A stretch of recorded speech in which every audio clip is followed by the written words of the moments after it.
Hi everyone! Thank you so much for joining us again today. My name is Melissa. I am the Live Raptor Program Manager at the Draper Natural History Museum. And today we are coming to you with a fun live program all about the adaptations of raptors, particularly the different adaptations between the nighttime and the daytime raptors. And so real quick, before we get too carried away, let's talk about what a raptor really is. And actually this has been debated recently, and our statistics and our means of determining what a raptor is has changed just a little bit. But the main characteristics that make up most of the raptors is that this is a group of birds that have really good eyesight. They have sharp hooked upper beaks, and most of them, but now not all of them, will catch their prey. These are all meat eaters, they're all carnivores. They catch their prey with their feet. So raptors are going to include the hawks, the eagles, falcons, owls, kites, caracaras, and the vultures, just to get the big groups in there. And so that's what we're going to focus on today when we're talking about our nocturnal, which hopefully everybody knows nocturnal means you're active at night, versus the diurnal, and that might be a new word for a lot of you. I didn't learn it till I think I was in college. And diurnal means that you are most active during the day. So we're going to talk about the differences that make these up. And I'm going to switch my screen around here so you guys can see our special guests. We have Isham, our red-tailed hawk, hanging out with Brandon over on this side of our classroom. And over here we have Nathan hanging out with little Miss Monty, and she is our eastern screech owl. These are going to be the birds that are helping us teach you and show you exactly what these adaptations are. So let's start off by talking about those nocturnal birds. So while we do that, we're going to come in here so you can get a better look at Miss Monty, who just loves being on camera, as you can tell. So this is our eastern screech owl, as I mentioned. And so she is very similar to a western screech owl. About the only real difference, if you're looking at them, is going to be in their beak color. But these guys are found across the eastern, about 2/3 of North America. And let's dive into what is so amazing about her adaptations. Now, most people think that all owls are nocturnal, but that's not actually true. Most owls are nocturnal, but some of them are what we call crepuscular, which means that they're most active at dawn and dusk in low light.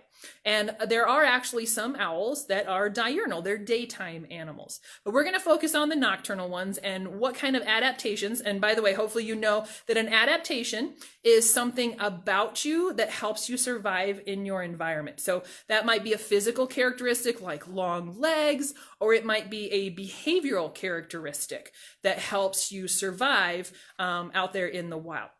So let's start talking about the owls here. And usually the first thing that people notice when we're talking owls is their eyes. And you can see Monty is blinking a lot here. We have her in a pretty bright room right now. And they do blink independently of each other. Not like a chameleon. They can't move their eyes separately, but they can blink one eye, as you can see that Monty is doing that right now. But owls have very forward-facing eyes. In fact, of all the birds in the world, they have the most forward-facing eyes of any of them. And a lot of people think that's why owls are so popular with humans, is that because their eyes are so forward-facing, that makes them similar to us. So a lot of people think that that's why we have this kind of, we're drawn to those owls. And you can see on Monty here, she is looking right at you in the camera there. And not only are those eyes forward facing, but they are really big. I'm going to show you here, we're going to zoom down onto our skull right here. This is a replica of a great horned owl skull on the left side here. And you'll notice when you look at this, that the owl eyes take up a huge portion of that skull. It takes up more than half of the skull for these birds. So their eyes are basically ginormous.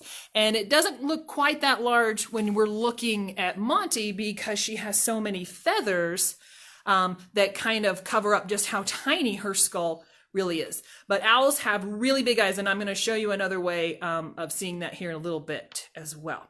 And these eyes are perfectly designed for being nocturnal. If these birds are going to be hunting in low light conditions, having those big eyes has a lot of benefits.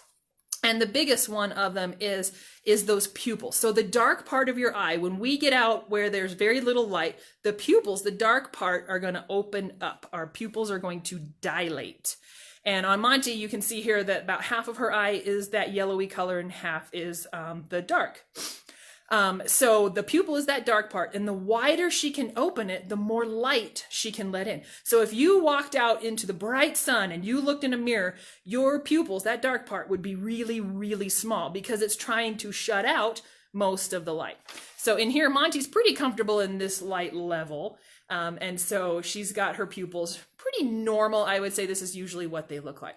If she was in the dark, those would open up really, really wide, and it allows more light to come into those eyeballs. Now, what's important about that is that her eyeballs are packed full of rods. And those are special cells in the eyes. Our eyes are made up mostly of rods and cones as far as cells go. And the rods collect light. So inside her little eyeballs, she has hundreds of millions of these little rods. And the light goes through, hits those rods, and helps her see better. Now, what's really cool with the owls is they have a structure on the back of their eyeball. It's called a tapetum lucidum, and it shines it back. It's like a little mirror at the back of her eye, and it's going to shine that light back through the eye so it can bounce off the rods a second time to collect more light. So these birds can see incredibly well in low light conditions, which is absolutely amazing. And owls hunting at night, not only do you need to be able to see really well, but you also have to be able to hear really well. Because your dinner isn't always just going to sit out there and let you see it. They're going to try to hide the mice and the voles and all the little bugs and the little birds and snakes and lizards that these little screech owls like to eat. They don't want to be caught. So they're going to do their best to avoid being seen, and they're going to hide. So owls have to have really good hearing. And owls have some of the best hearing in the animal kingdom. And there are a few things that help them out with that. And the first one is facial disc. And if you look at Monty here, you can see that she does have a ring of feathers around those eyes. It makes it look like her eyes are in the middle of maybe a satellite dish. And I'm going to show you on another picture here one of the best examples of a facial disc in the owl world. This is a photo of a great gray owl. These birds are very, very famous here in Yellowstone. And you can see it looks like this bird has plates on the front of their face. And they work a lot like a satellite dish, but instead of collecting satellite waves so that we can have more TV channels, they're collecting sound waves. So sound is going to travel on waves through the air, and those soft feathers in that disc shape are going to catch those sound waves, and they're going to funnel them right back to their ears. But owls have really different ears too. Now, when you're looking at a lot of owls, they're going to have these feathers on the tops of their heads. And people think that those are their ears, but they're not. Those are just feathers. And this is one of my favorite biological terms. Those are called plumicorns. And all they are is feathers. They're just little feathers that stick up on the top of their head. They don't really help them with sound as far as we can tell. So don't think of those as ears.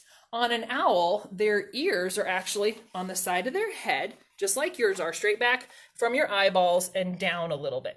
And this is a photo of an owl skull. This is a pygmy owl skull. And if you look closely, you'll notice right here, this is one ear on the owl, and the other ear is here. So these are so offset that you can actually see them in the skull structure. And if we zoom over here, this is a hawk skull replica, and if you notice, those ears aren't nearly as noticeable, and they're pretty much straight across from each other. So on the owl, having those ears offset, being asymmetrical, means that not only can they pick out if the sound is coming from left or right of them, but depending on which ear that sound hits first, it means that they can tell if that sound is coming from above or below. So owls are really good at being able to tell within millimeters where sound is coming from, which is absolutely amazing. And one last thing that really helps out with owls while they're hunting, if you think about those sound waves bouncing, okay, and you have these soft feathers on your face that are going to catch those sound waves and funnel them back to your ears, you don't want a big hard surface on the front of your face for something to bounce off of. So if we look at Monty here and we're trying to look closely at her beak, and I'm going to move in, make sure I don't get her uncomfortable. But if you look at the feathers around that beak, they cover most of her beak. So she has all these soft little feathers, and what they're doing is they're shielding her beak so that sound waves don't hit a hard surface and bounce away. Now, if we look at a skull, or actually let's just move over here and we'll look at Isham. Isham isn't as comfortable with getting close. So we're gonna use our zoom here. Hopefully it's not too jumpy for everybody. But if you look at that hawk, you'll see his beak sticks straight out on the front of his face. He doesn't care if he's going to be bouncing some sound waves off because he's not really that focused with his hearing. And we're going to talk about that here in just a minute as well when we come back to hawks and their adaptations. But you can see on those owls, they really do cover up their beaks because it's needed. That helps them be able to hear better. All right, and then the last really cool thing that's a big group for these guys is going to be with their feathers. And owls have phenomenal feathers. Monty says, Nathan's doing something that looks interesting. And that's because Nathan's going to show us one of the coolest thing about owls and their feathers, and that is their camouflage. Now, eastern screech owls, these birds, there we go.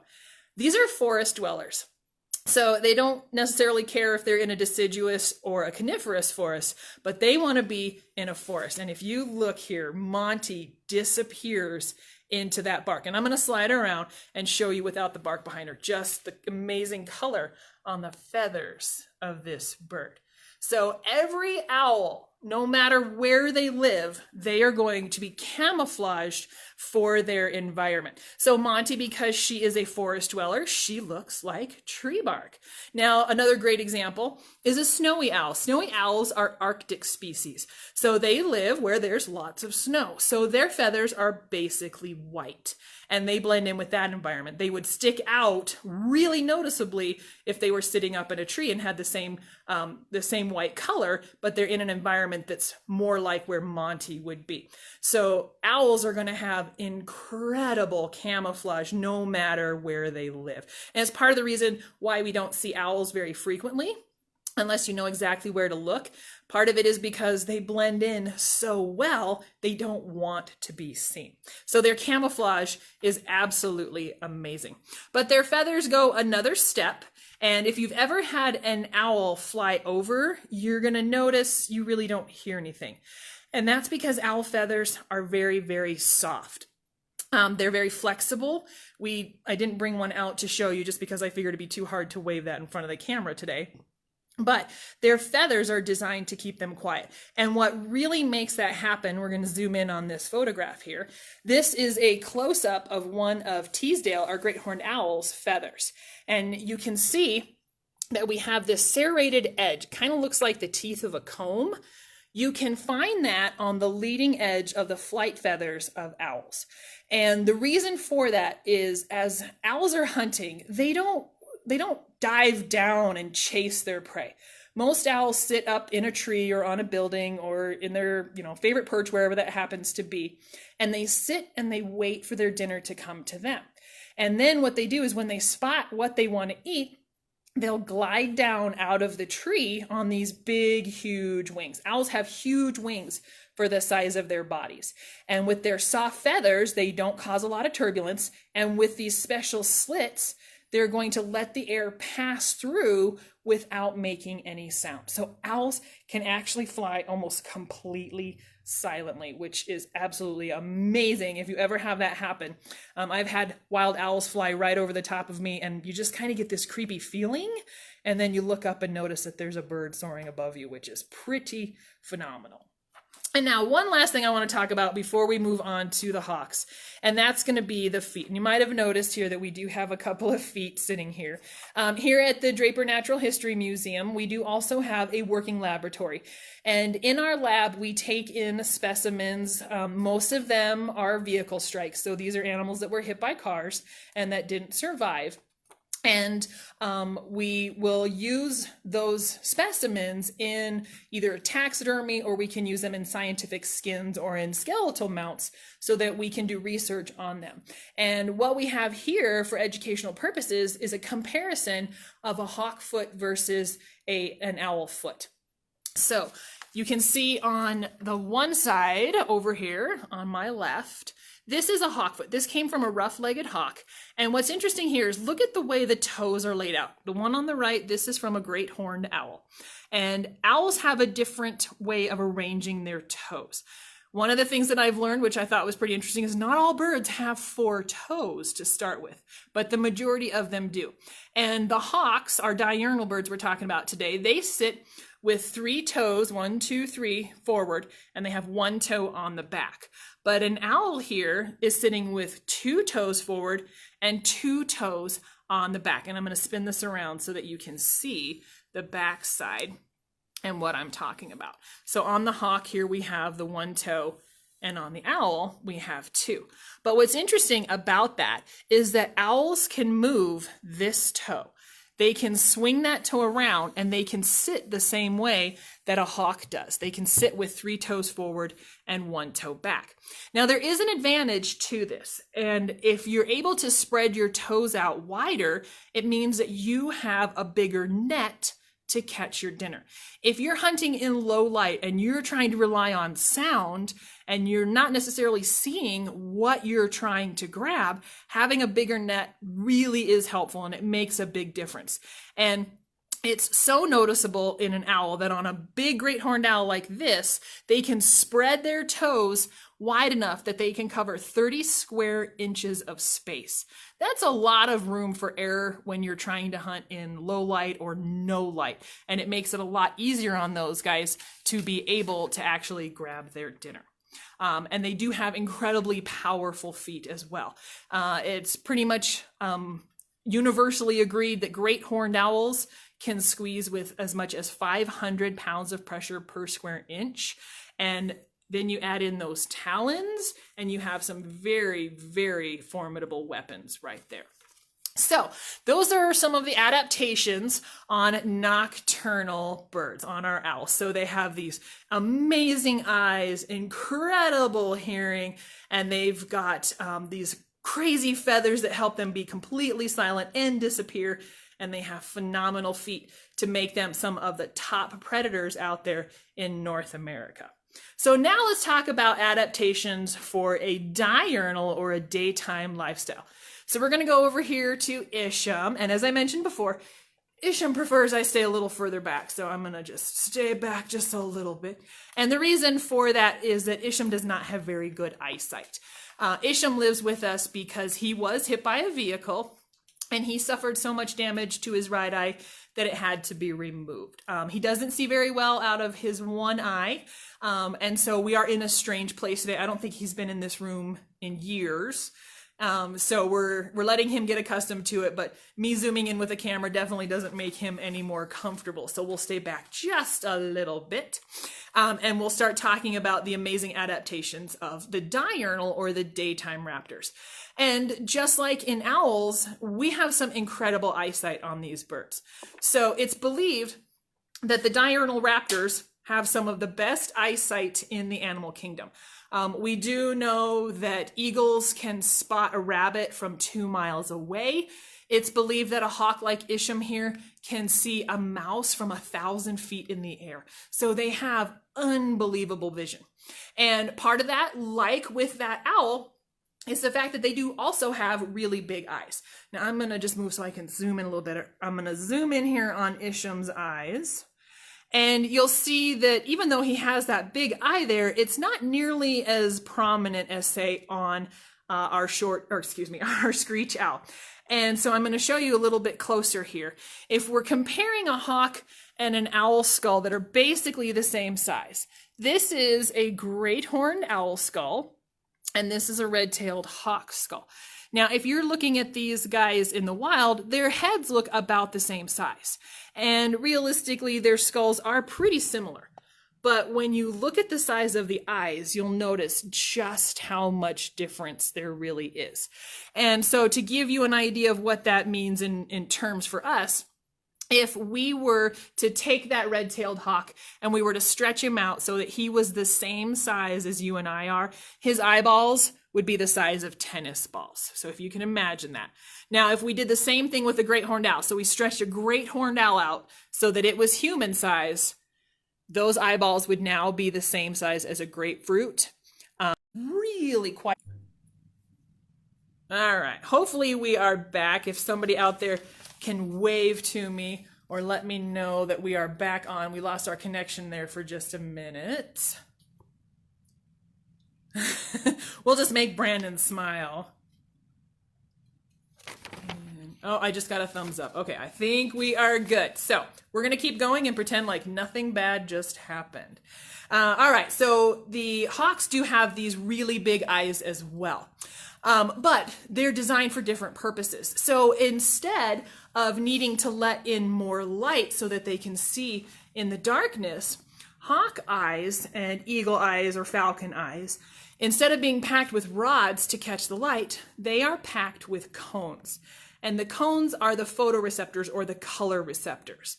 And if you're wondering just how impressive this eyesight can be, well, on the average human, we have about 200,000 cones per square millimeter packed into our eyeballs.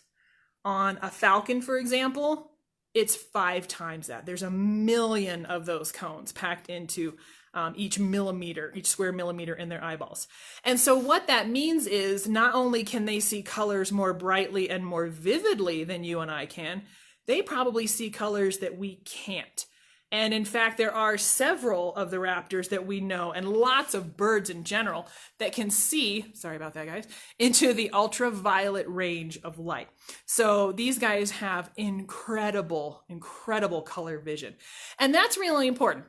A red-tailed hawk like Isham here, they're going to be hunting in open spaces across North America, and they are going to be looking for mice and rats and rabbits and snakes and some other birds. And all of those critters are trying to avoid being eaten. So they are going to be camouflaged like the owl, but instead of hiding from their dinner, they're hiding from who wants to eat them. So having incredible color vision means that red-tailed hawk can be sitting on his favorite perch. Maybe that's the top of a power pole. Maybe it's just a fence post. Maybe it's a building. But he can look out across that field, and at a glance with that incredible vision, he can tell the difference between a stick and a snake. And he can tell the difference between a rock and a rabbit from hundreds of yards away. So that color vision and that distinction is really important for these birds, because it really does let them see better and let them be able to hunt better as well.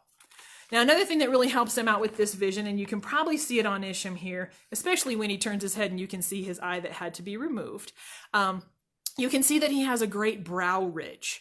And it's really noticeable on eagles. We get asked a lot if the eagles are mad because they have this grumpy kind of look. And they're not mad, it's just their brow ridge.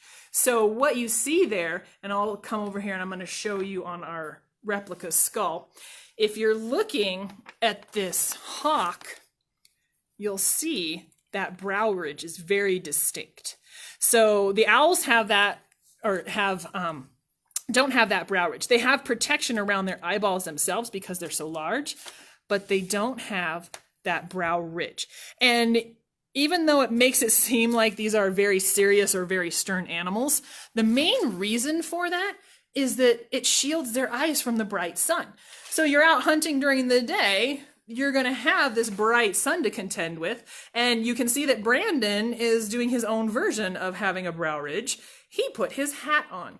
And so that brow ridge on those diurnal birds, very nice, Brandon. The brow ridge actually helps shield their eyes from that bright sunlight. It helps them while they're hunting. And a lot of times those prey animals are going to try to use the sun to their advantage. They'll fly towards it. And this is just one of the ways that the birds can try to fight that, basically, and be able to overcome that, what might be a disability. having that built-in brow ridge really, really does help them out. Now, we talked about the feathers on the owl and how they help them with camouflage and silent flight. Now, these guys, our diurnal birds, aren't really going to be as camouflaged. They are to a degree. And if you look at most of the diurnal raptors, you're going to see it's not 100% across the board. But if you look at most of them, they're lighter on their underside and they're darker on the backside. And Brandon's going to turn Isham around. You can see how dark his wings are. The reason we think for that is it really is a little bit of camouflage, because the lighter underside is going to blend in with the sky if they're flying overhead. And if they're on the ground, let's say they caught their dinner, you don't want other avian predators to see what you have and come down and try to bully you off of it. So the darker color helps them blend in with the ground. It's not as obvious of camouflage as on the owl, but it really does help them out a little bit. But their feathers are really important. Not just because they're designed for flight. Feathers are important. They're your insulation. They make your color so that others in your species can identify you. And depending on how you fly, your feathers are going to help you out. So that owl she has soft feathers for silent flight. But on hawks, they have very stiff feathers and they have these wide, broad wings. And I'm going to show you this photo that we have over here because you can see these big rounded wings with these big fingertips at the edge. If you saw our presentation last Friday, you could see that the shapes of their wings on these soaring hawks are big and wide, almost like big giant rectangles that are rounded at the end, and that helps them with lift. So like that little screech owl, she's a sit and wait predator. So are red-tailed hawks, but they're sitting and waiting during the day. But they're also really watching carefully, and they may actually chase down their prey. And red-tailed hawks can be really fast, and a lot of the diurnal birds are. The fastest animal on the planet is the peregrine falcon, totally different wing shape, but it lets them reach speeds over 200 miles an hour. And golden eagles, which are basically the same shape as a red-tailed hawk, only much, much, much bigger, those birds can dive over 150 miles an hour. So we know that they can reach some incredible speeds, even with this big soaring style of wing. And on their feathers, this is one of Isham's feathers right here. You can see, I'm going to zoom in. It does not have that frayed or serrated edge. It's very stiff. It's similar to a chicken feather, if you've ever got to play with one of those. So these are designed very, very differently because they fly and they hunt totally differently as well. And then another thing, it's kind of hard to see on here, and Isham, I'm sure, won't show it any better for us, but the hawks are going to have a wider, broader, bigger tail, and that is going to help them with that soaring. And when you look at Isham here from the side even, you can see how long that tail is, how it hangs down below where his feet sit as he's perched. And even when Brandon turns him all the way, not only do you see that gorgeous red tail, but you can see that that tail extends a little bit beyond the tips of his wings. Now we're going to show you on Monty here, although she's turned herself totally. We're going to come around to the side. And the way she's sitting is not going to help me make my point here. But she has actually a really short tail. It barely extends past the tip of her wings, or if it hits the tip of her wings. So it's really not very long. But they're not doing a lot of acrobatic flying either. These birds aren't going to be out there soaring and searching for their food from the sky. So it is really different there. Now, we talked about the feet on the owl, so let's talk about the feet on this fella right here. And I'm going to get myself set up again to zoom in because you have to check out the feet of a red-tailed hawk. Now, what's amazing about this is the skin and the scales on the feet of that red-tailed hawk are the same material as you'll see the feathers are made of your hair, of your fingernails. It's all made of keratin. And this isn't really showing it as well as I was hoping. But maybe Brandon can try bringing Isham a little closer. See, we can point out just how thick the scales are on the feet of a red-tailed hawk. And my camera doesn't really want to focus that well. And Isham's like, what on earth is going on? But you can see, now you can see a little better how thick those scales are. These are really tough feet. Red-tailed hawks hunt in some pretty tough terrain, and they hunt some ferocious prey items as well. I don't know if any of you have ever been bitten by a rodent. It does not feel good. They have sharp little teeth. not only for their food, but also for fighting back. And red-tailed hawks are also very famous for hunting rattlesnakes. And so and you can see here as well, how his scales go halfway up his legs. And I'm going to show you something here too. When I showed you those legs before, the feet over here, we have a rough-legged hawk and a great horned owl. And on the rough-legged hawk, you can see the feathers come all the way to the top of the foot. Okay, and here you can see the scales. It's a little bit easier than trying to zoom in on Isham, except our lighting isn't great. Sorry about that, folks. But hopefully you can see some of those scales there. Now on Isham, his feathers stop above his anklets, those little leather straps. His feathers stop above that. And there is a reason for that. And that is because even though these birds are out in some pretty intense cold weather, they don't necessarily need all of the feathers as far down their legs. That rough-legged hawk, those birds are found in the Arctic. So they're in even colder climates than the red-tailed hawk. And the red-tailed hawk, for these guys, it's more important to have thicker scales to protect their legs from damage from bites or from brush, you know, if they're diving into cactus or if you're diving into sagebrush. Or if you're trying to grab something like a rattlesnake. So those thick scales on their legs help protect them from things like that. And you'll also notice too, they have pretty thick toes and they have very tough tarsi, which is kind of like a shin, even though it's a little lower than it doesn't really equate to human anatomy quite like that. But they do have some really tough legs that help them absorb impact. If they're hitting the ground hard or if they're hitting their prey really hard as well. And those big thick toes mean that they can grab a hold of bigger and tougher prey. So those are just some of the adaptations that we have between our night and our day, our nocturnal and our diurnal predators here. And so hopefully you enjoyed getting to meet these guys. And before we sign off totally, I want to leave you guys with a quick question here. So if we've got all of these different animals that are hunting nighttime or daytime, why are they spreading out? Why aren't they all just making it easy on themselves and just hunting during the day? And if you start thinking about it, a lot of these animals are hunting the same things. Monty lives in the forest, but great horned owls are going to live in almost all the same places as our red-tailed hawk over here.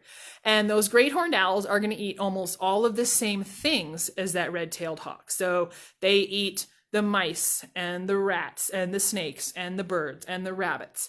And if you have both of these birds, a red-tailed hawk and a great horned owl, that are trying to catch the same things in the same areas, that is a lot of competition in one small area. But if the hawk can do all this hunting during the day and the owl can do all of that hunting during the night, it spaces it out and it makes it so those resources can be shared between those animals. So it's one of the ways that the two groups have found to adapt to living in more and more crowded areas when we start talking about the different animals that are out there. So we hope you all enjoyed. We'll give you one last look at Monty because I see all these comments are coming in about how adorable she is. One last great look at Monty before we sign off. If you have any questions about us, please leave those in the comments and we will answer those. And I'm also going to put a link on there for a small version of our night and day posters. If you would like to have a version of that for yourself, so you can talk to others about what is so different between these birds, you can have that as well. Otherwise, folks, thank you all so much for joining us, and we hope you can join us again on Thursday when we do our next live presentation. We had a special request from Grayson in Thornton, Colorado to talk about eagles, so that is the plan on Thursday. We hope you can join us for that at 1 o'clock Mountain Time as well. Again, folks, stay well, stay happy, and we hope we see you again soon. Thanks.